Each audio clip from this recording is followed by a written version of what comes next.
Cek.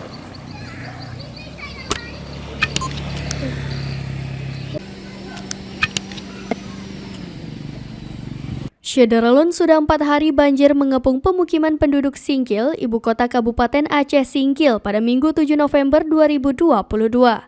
Selama 4 hari itulah, anak-anak usia belasan tahun memanfaatkan genangan banjir di depan rumahnya untuk bermain.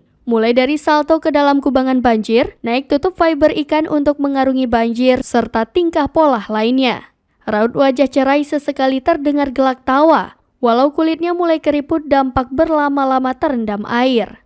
Rizky dan Arfan, bocah ini masih duduk di bangku sekolah dasar. Keduanya menghabiskan waktu bermain banjir yang memenuhi tempat tinggalnya di desa Ujung Bawang.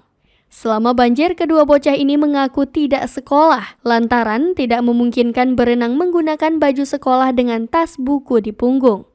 Banjir belum masuk ke dalam rumah lantaran dibangun tinggi, namun perkarangan rumah tergenang dengan kedalaman sedada. Sehingga ketika keluar masuk ke rumah menuju jalan harus berenang melewati banjir. Musibah banjir yang telah menjadi langganan menerpa anak Singkil piawai berenang sejak usia dini. Keahlian itu setidaknya menjadi penyelamat ketika banjir datang, nyaris tak pernah menelan korban jiwa. Lantaran anak Singkil piawai dalam berenang. Berdasarkan data Badan Penanggulangan Bencana Daerah atau BPBD Aceh Singkil, setidaknya sudah ada 16 desa yang ada di Singkil terdampak banjir.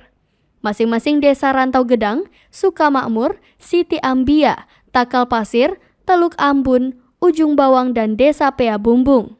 Lalu Desa Pemuka, Kuta Simboling, Teluk Rumbia, Kilangan, Ujung, Sukadamai, Pasar, Pulau Saro, dan Desa Selo Aceh.